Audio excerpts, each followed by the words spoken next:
오늘 말씀은 두 가지가 강조되어 있습니다. 거짓 교사, 그리고 그 거짓 교사에 대한 내용을 따르는 자들, 이러한 자들에 대해서 그들의 특징이 어떠하며 그들의 모습이 어떠한지를 우리에게 보여주고 있고, 그들의 결국이 무엇인가, 그들이 나중에 결국 어떻게 되는가에 대한 것으로 심판, 멸망으로 우리에게 던져지고 있습니다. 오늘 그 박선호 권사님께서 이슬람교 시아파까지 등장을 했는데, 그쵸? 시리아에 있는 그 내란으로 하루에도 몇백 명 죽기도 하고 그러거든요. 구호 물품을 전달하려다가 오히려 이상한 행동으로 착취를 하기도 하고 하는 행위가 그렇게 만연되어 있는데, 하나님께서는 모든 이슬람인들이 다 그렇게 악한 행동을 하는 건 아니겠습니다만, 특별히 사람의 생명을 소홀히 여기고 그들의 종교심으로 하여금 핍박하고 박해하는 것을 당연시 여기는 양심이 어그러진 그 자들에 대하여 하나님은 왜 심판하지 않으실까요? 가깝게는 우리 사회의 여러 모습들을 볼 때 불의한 자들이 만연되어 있고, 그들이 굉장히 잘못 범하고 있고, 우리가 믿는 하나님에 대해, 그 복음에 대해 굉장히 많은 훼손을 가하고 있고, 우리를 조롱하고 있고 비난하고 있고 하나님에 대해서 대적하고 있고 거부하고 있는데, 왜 하나님께서는 그들을 그들을 심판하지 않으실까요? 우리는 성경에 대한 여러 것들을 보면서 하나님께서 심판하는 장면들을 우리는 많이 확인하게 되죠. 땅으로 막 삼키기도 하고, 불과 유황으로, 홍수로 그들을 멸하기도 합니다.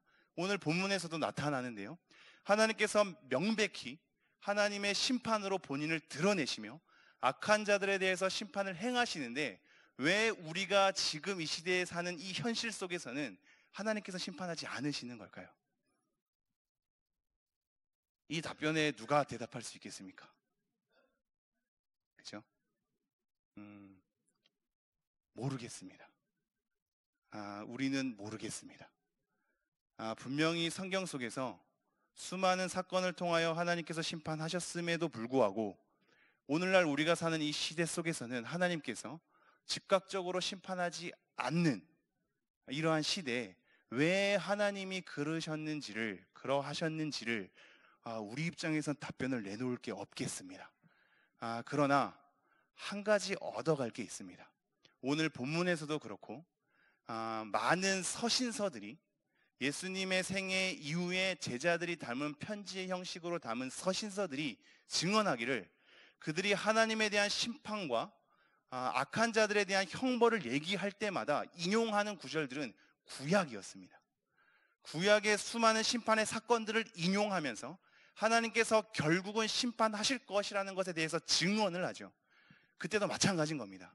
신약의 수많은 사건들을 통해서 즉각적으로 심판하시기도 하지만, 대부분의 일련의 사건들은 구약에 행했던 하나님의 일하심을 다시 한번 증언함으로, 하나님께서 이러한 하나님이시니 지금 우리가 보기에는 하나님께서 아무것도 행하지 아니한 것 같으나 하나님께서 분명 그 악한 자들을 심판하시고 형벌을 가할 것이다 라는 것을 증언하고 있는 겁니다.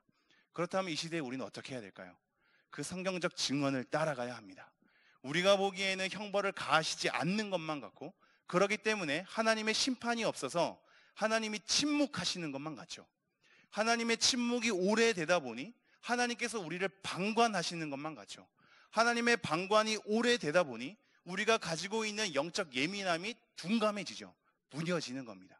과연 하나님께서는 성경에서 말하시는 것처럼 우리에게 나타나시기는 할까에 대한 의구심 속에서 우리의 삶이 윤리적으로나 도덕적으로 덜 찔림을 받게 되고 세상의 기준과 부합하게 되는 삶으로 자꾸 나아가게 되죠.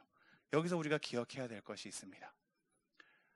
지금 우리가 사는 이 땅에서는 하나님께서 심판하지 아니한 듯 보이나, 하나님은 신약 시대에도 그렇게 일하셨듯이 하나님께서 깊으신 뜻이 있어 우리가 보기에는 하나님이 즉각적으로 나타나는 심판으로는 하나님께서 일하시지 않으나, 여전히 이 땅 가운데는 심판 속에서 일하고 계시며 그들의 결국은 형벌을 받을 것이라는 것입니다. 여러분, 이것을 따라가셔야 합니다. 우리가 경험되지 않아도, 우리 눈에 목격되지 않아도 사도들이 증언하였듯이 구약에서 그렇게 일하셨던 하나님이 사도 시대에도, 그리고 오늘날 우리 시대에도 여전히 하나님은 심판의 하나님으로서 등장하고 계시며, 하나님의 깊으신 뜻이 있어 우리가 눈에 목격하는 것으로서는 심판하지 않으시나 여전히 이 땅 가운데 심판으로서 이 땅을 움직여 가고 있으며, 그들 악한 자들의 결국은 형벌로서 마감을 하실 것이라는 하나님의 약속을 우리는 받아들이셔야 합니다. 그것을 오늘 여러 말씀을 통해서 확인할 것이고, 그러한 형벌을 당하는 자들의 어떠한 일부분, 거짓 교사들의 특징이 어떠한지를 좀 한번 살펴보도록 하죠. 제가 2장 1절 다시 한번 읽도록 하겠습니다. 그러나 백성 가운데 또한 거짓 선지자들이 일어났었나니 이와 같이 너희 중에도 거짓 선생들이 있으리라.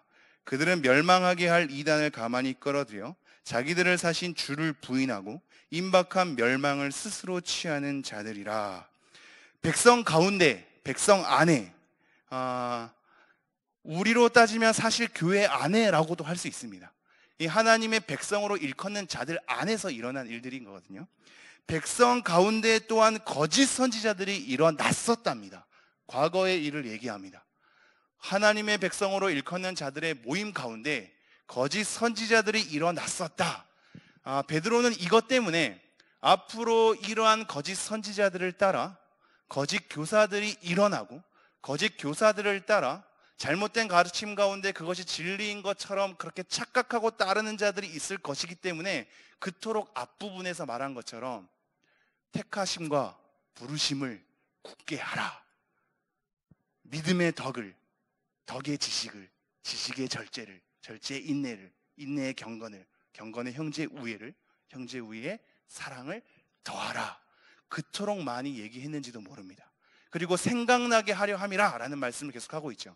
하나님이 어떠한 분이신지를, 우리에게 어떠한 약속을 하셨는지를 하나님의 말씀을 계속 상기시킴으로 그들에게 하나님의 말씀을 생각나게 하는 삶, 그래서 그들의 신앙이 흔들리지 않게 자꾸 다독이고 굳게 하는 삶으로 그렇게 강조했는지도 모릅니다. 왜냐하면 우리의 삶 가운데서는 우리 안에 거짓 선지자들이 일어났던 것처럼 거짓 선생들이 도사리고 있고, 그들을 따라서 그들을 찬미하고 환호하는 자들이 우리 가운데 만연되어 있기 때문인 거죠. 우리가 열왕기상 22장 6절을 볼까요? 말씀이 나오나요? 네, 저는 안 나와서.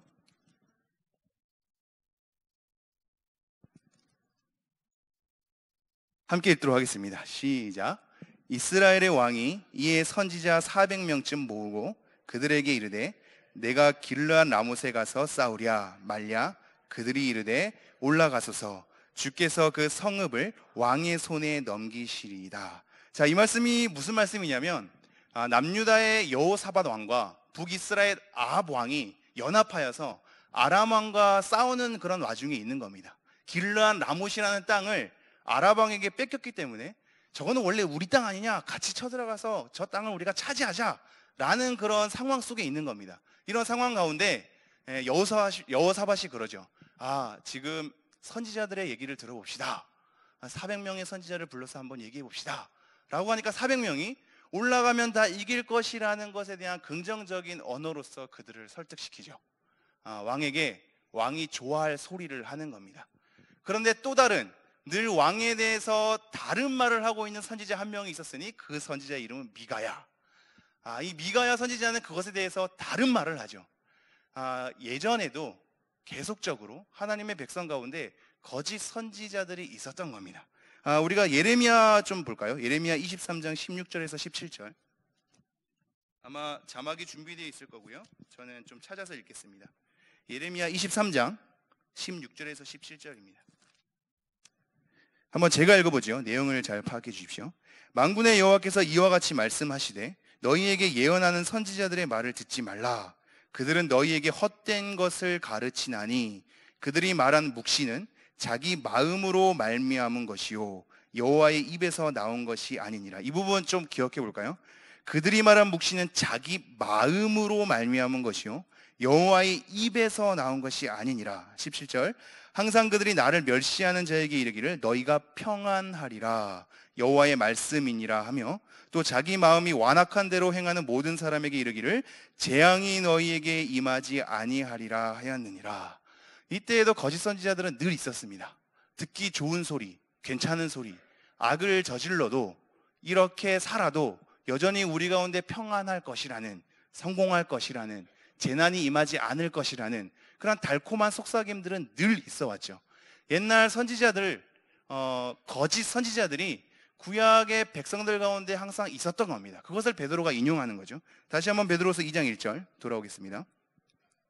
그러나 백성 가운데 또한 거짓 선지자들이 일어났었나니, 확인했죠. 항상 거짓 선지자들과 거짓 속삭임이 있었다는 것을 확인했습니다. 그러고 나서 이와 같이 너희 중에도, 아까 백성 가운데에서 일어났던 것처럼 너희 중에도 거짓 선생들이 있으리라. 우리 안에 거짓 선생들이 나타난답니다.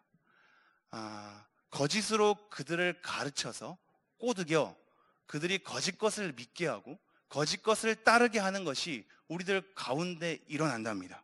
그러면서 이렇게 얘기하죠. 그들은 멸망하게 할 이단을 가만히 끌어들여.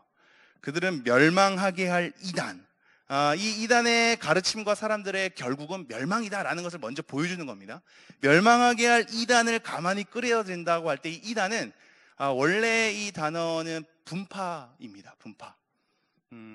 어떠한 그 무리의 가르침에 대해서 대적하고 벗어나서 자기네들끼리 대항하는 무리들, 이 분파를 이단이라고 하는 겁니다. 그래서 예수님과 예수님의 추종자들을 나사렛 이단이라고 한 겁니다. 유대인의 가르침과 유대인의 무리 속에서 예수님의 가르침과 예수님이란 존재는 이단이었던 거죠. 너는 우리의 가르침과 우리의 사람들을 대항하고 대적하는 분파다라는 겁니다. 그렇다면 여기서 하나 우리가 생각할 게 있죠. 모든 사람이 자기네 단체를 옹호하면서 상대방을 이단이라고 얘기합니다. 그렇지 않나요? 여기 가까이 있는 하나님의 교회나 우리가 그토록 경계하는 신천지나 그들이 보기에는 우리가 이단이잖아요. 그죠? 우리가 보기에는 그들이 이단인데 그들이 보기에는 우리가 이단인 거거든요. 그렇다면 뭐가 중요할까요? 이단이라고 호칭하는 그 호칭이 중요한 것이 아니라 우리의 지금 머문 그 장소와 사람들과 그들의 가르침이 과연 진리에 부합하느냐, 이게 중요하지 않겠습니까? 우리의 모임 중에 떨어져 나간 사람들이 떨어져 나간 것 자체로 이단이 되는 것이 아니라 우리의 모임 가운데 진리가 있느냐, 진리를 따르느냐, 이게 중요한 것 아니겠습니까? 그걸로 이단이 판가름 나는 거지, 어떠한 우세하는 그룹들에서 떨어져 나간다고 이단이 되는 것은 아니죠. 여기서 우리는 굉장히 중요한 사실을 하나 스스로 깨우쳐야 합니다. 내가 믿고 내가 믿음의 발판으로 삼은 이 기초가 과연 진리에 부합하는가? 그죠? 내 생각과 맞지 않고 내가 따르는 것과 맞지 않는 무리들이 생길 때 그들을 분파라고 규정하고 그들을 이단으로 규정할 권리가 나에게 과연 있는가? 내가 원하는 것과 내가 따르는 것과 내가 생각하는 것에 맞지 않는다고 이단이 되는 것이 과연 맞는가? 이게 아닌 거잖아요. 내 스스로가 진리 가운데 있는가? 내가 생각하는 건 과연 진리가 맞는가? 내가 따르는 것은 진리의 내용이 맞는가? 이것이 이단을 판가름하는 거지, 내가 가지고 있는 생각에 거부하는 자들의 단체 자체가 이단이 되는 것은 아닌 것이죠. 여러분 생각하십시오. 내가 지금 믿는 바는, 내가 따르려고 하는 바는 정말로 말씀을 기초로 나온 것이 맞는가? 내가 이렇게 생각하는 바가, 내가 앞으로 따라가야 할 방향이 과연 말씀에 부합한 것은 맞는가? 이것이 우리를 건강하게 하고 이것이 사람들에게 올바르게 연합하게 하고 잘못된 사람들과 경계를 치게 하는 겁니다. 다시 한번 말씀 읽지요. 그러나 백성 가운데 또한 거짓 선지자들이 났었나니 이와 같이 너희 중에도 거짓 선생들이 있으리라. 그들은 멸망하게 할 이단을 가만히 끌어들여 교묘하게 몰래 그 사람들을 끌어들여 자기들을 사신 주를 부인하고 임박한 멸망을 스스로 취하는 자들이라. 가만히 몰래 그 사람들을 끌어들인답니다. 이것은 우리가 모르는 상태에서 가만히 끌어들이는 것도 되지만 사실상 이렇게 종이를 물에 떨어뜨리면 물이 이렇게 종이에 싹 스며들지 않습니까? 싹 스며드는 겁니다. 우리가 깨어있지 않으면 알 수 없을 정도로 싹 스며드는 겁니다. 내가 진리 가운데 깨어서 제대로 서지 않으면, 믿음을 굳게 하지 않으면, 택하심과 부르심을 굳게 하지 않으면 그런 것이 싹 스며드는 거죠.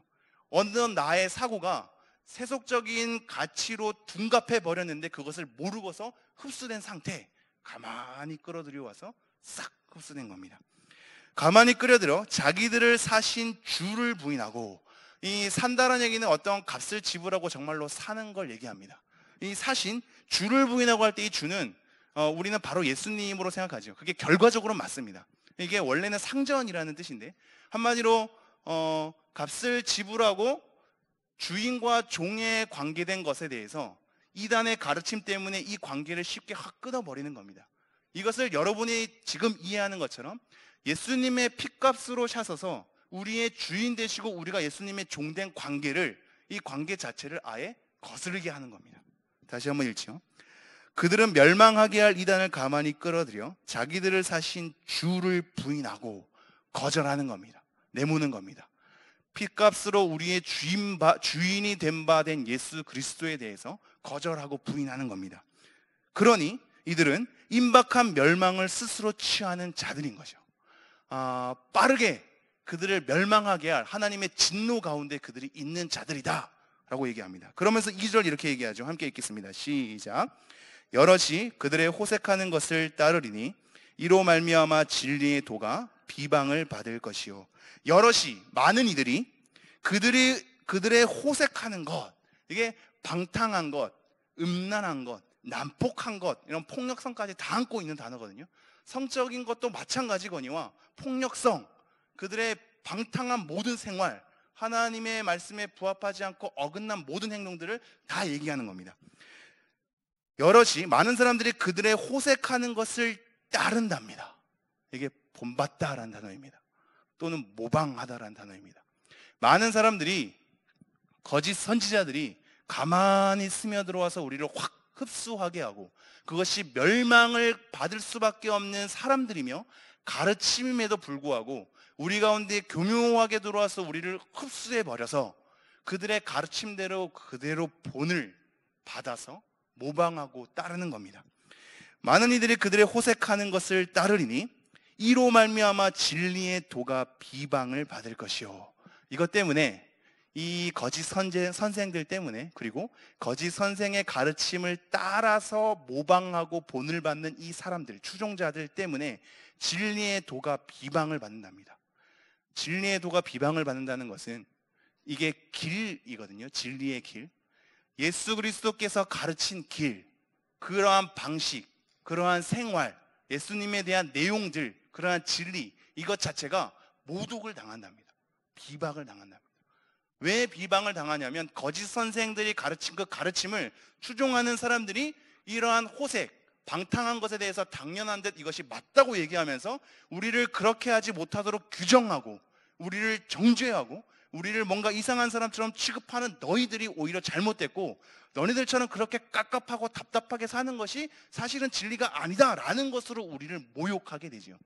우리 그리스도인들의 삶을 모욕하는 것이거니와 우리가 갖고 있는 진리의 내용도 모욕하는 겁니다. 여러분, 이것이 중요한데요. 우리가 윤리적으로 도덕적으로 타락하게 될 때 우리의 삶만 평가되는 것이 아닙니다.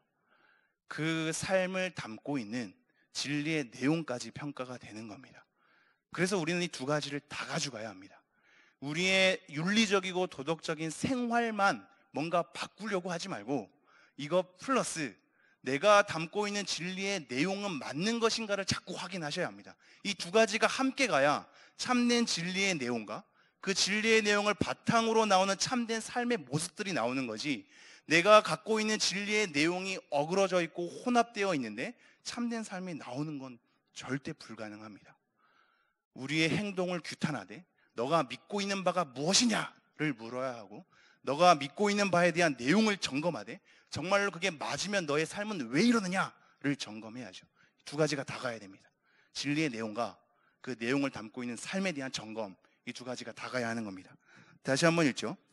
여럿이 그들의 호색하는 것을 따르리니 이로 말미암아 진리의 도가 비방을 받을 것이요. 유다서 1장 4절 볼까요? 제가 읽어드리겠습니다. 유다서 1장 4절. 이는 가만히 들어온 사람이 몇이 있음이라. 그들은 옛적부터 이 판결을 받기로 미리 기록된 자니 경건하지 아니하여 우리 하나님의 은혜를 도리어 방탕한 것으로 바꾸고 홀로 하나이신 주제 곧 우리 주 예수 그리스도를 부인하는 자니라. 여러 성경에서 다 증언을 하고 있죠. 가만히 들어온 이 거짓 선생들에 대해서. 오늘의 거짓 선생들은 우리가 그것에 대한 모습과 특징을 이 맥락에서만 확인할 거지만, 사실 서신서 여러 곳에 거짓 선생들의 다양한 모습들이 있습니다. 갈라디아서에서는 또 다른 거짓 선생의 모습을 얘기하고 있거든요. 이 거짓 선생의 이 모습들이 얼마나 크고 다양한지를 우리는 하나하나 잘 살펴봐야 됩니다. 이것만이 거짓 선생이 아니라 다양한 모습들이 있는 것이요. 자, 그럼 3절 한번 읽어보도록 하겠습니다. 시작. 그들이 탐심으로써 지어낸 말을 가지고 너희로 이득을 삼으니 그들의 심판은 옛적부터 지체하지 아니하며 그들의 멸망은 잠들지 아니하느니라. 굉장히 중요한 말이 나오는데요. 그들이 탐심으로써 지어낸 말이랍니다. 이 지어내다라는 건 어떠한 그 틀에 찍어내는 겁니다. 그러니까 우리가 원하는 틀에 만들어 찍어내는 겁니다.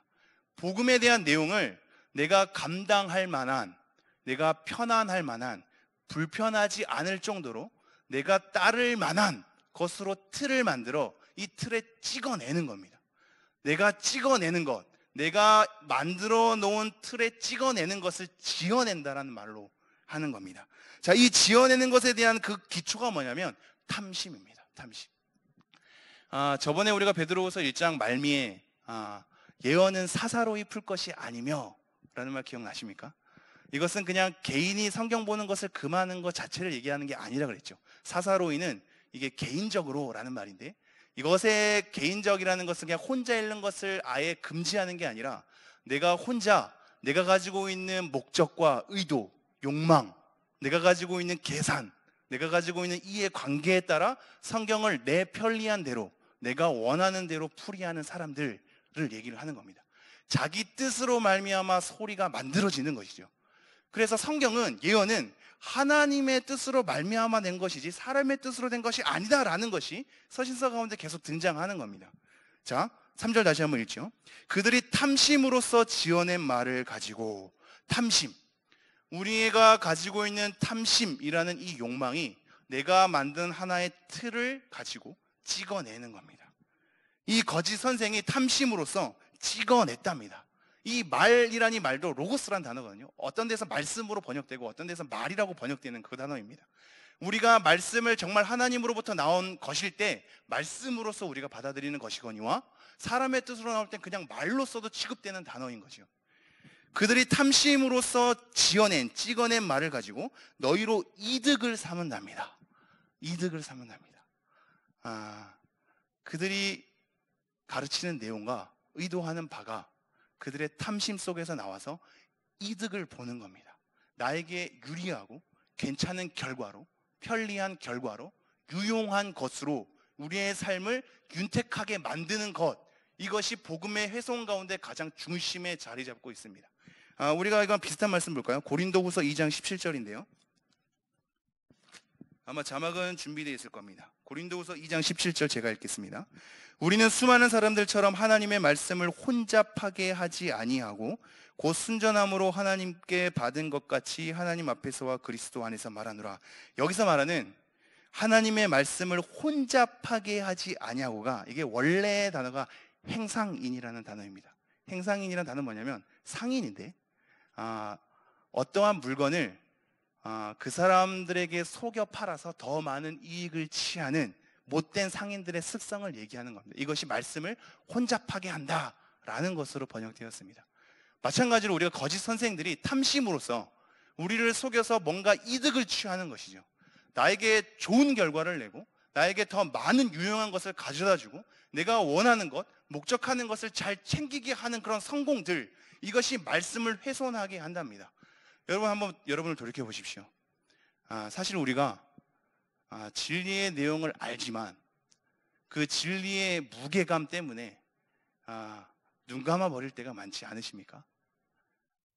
하나님의 말씀을 아는데 그것이 가지고 있는 너무나 큰 무게감 때문에 내가 감당하기 너무 힘들고 싫어서, 귀찮아서, 짜증나서 눈 감아버리고 회피하고 잠깐 탈주했다가 다시 뭔가 마음이 좀 냉랭할 때 돌아오는 이러한 삶으로 여러분이 말씀을 대하진 않는지요? 우리는 알고 있죠. 성경의 수많은 이 66권의 수많은 내용들 가운데 굉장히 축복의 언어로 된 내용도 있고 우리에게 굉장히 날카롭게 찌르는 내용들도 있죠. 이 두 가지 내용이 다 있는 걸 우리가 아니까 굳이 날카롭게 계속 찌를 필요가 뭐 있냐, 좀 마음 편안하고 평안하게 좋은 말 해주면 되지 않냐는 식으로 우리가 가죠. 이것이 복음을 훼손하는 첫 번째 길이라고 지금 말씀에서 얘기하는 겁니다. 좋은 얘기만 서로 하면 좋게 잘 끝날 수 있겠죠. 근데 말씀은 그렇지 않답니다. 물론 우리가 축복된 언어를 확인해야죠. 하나님께서 우리를 얼마나 사랑하시는데, 그렇지 않습니까? 축복된 언어를 확인하는 동시에 하나님께서 불편하게 여기시고 하나님의 거룩 때문에 정죄할 수밖에 없는 그러한 내용, 심판의 언어들도 우리가 함께 확인해야죠. 내 안에 잘 되고 이득을 보고 괜찮은 것에 대한 욕망, 탐욕으로 가득 차서 하나님의 커다란 말씀 가운데 축복의 언어와 저주의 언어가 있지만 축복의 언어로만 들어서 위로받고 평안함을 얻으려고 하진 않는가를 살펴보셔야 합니다. 이것이 거짓 선생들이 노리는 바이기 때문입니다. 생산자가 잘못된 것을 생산해서 소비자들을 미혹하게 할 때가 있지요. 그래서 생산자들이 그러한 생산물을 안 만들면 그만일 수도 있습니다. 근데 재미난 것은요, 소비자들이 찾지 않으면 생산자는 만들 이유가 없는 겁니다. 우리 마음 가운데 탐심을 채울 만한 욕구가 있는 이상, 내가 원하는 것을 채울 만한 욕구가 있는 이상, 사탄은 여러 거짓 선생들을 통하여 여러 가지 가면을 쓰고 우리에게 새롭게 나타날 겁니다. 우리는 그것에 설득당하죠. 왜냐하면 내가 원하는 것이기 때문입니다. 이것은 여담인데요. 제가 전에 있는 교회에서 신천지에 대한 강의를 교육자들끼리 돌아가면서 강의를 한 적이 있습니다. 제가 맡은 파트에서 제가 좀 준비를 했는데요. 신천지는 이만희 씨가 교주로서 있는 곳 아닙니까? 이만희 씨가 쓴 요한계시록에 대한 책들을 다 읽고 나름대로의 그의 사상을 다 한 다음에 제가 정리를 해서 15분 동안, 설교 한 30분 가운데 15분 동안 이만희 씨의 내용을 가지고 성경 창세기부터 요한계시록까지 뒤적뒤적 거리면서 사람들한테 설명을 했습니다. 여러분 이게 믿으십니까? 하니까 어떻게 된지 아십니까? 그 교회에 있는 3분의 2 우리들이 다 아멘! 여러분 다시 한번 생각해 보십시오. 정말로 믿으십니까? 아멘! 이게 뭘 얘기하냐면요, 여러분 스스로 준비되어 있지 않으면 거짓 선생들의 말에 넘어갈 수밖에 없습니다. 누구를 탓하시겠습니까? 여러분이 스스로 말씀 보는 것에 대해서, 그리고 올바른 가르침, 저희들 찬상학교, 그리고 개인적인 묵상 이런 것을 꾸준히 해서 진리의 말씀을 제대로 분별하는 실력을 키우지 않으면 여러분이 그들의 상대를 만날 때 거의 넘어갑니다. 왜냐하면 우리 안에 정돈된 것이 없으니까. 우리 안에 정돈된 것이 있어야 할 이유는 이단을 막는 것도 물론이거니와 내 후세에게 바른 것을 전달하는 것도 물론이거니와 내 스스로를 하나님을 참되게 믿게 하는 길을 제시하기 때문입니다. 준비하셔야죠. 여러분이 원하는 이 탐심이 있는 이상 거짓 선생들은 어떠한 가면을 쓰고 여러분이 원하는 방식을 취해서 새롭게 나타날 겁니다. 제가 다시 한번 읽죠. 3절.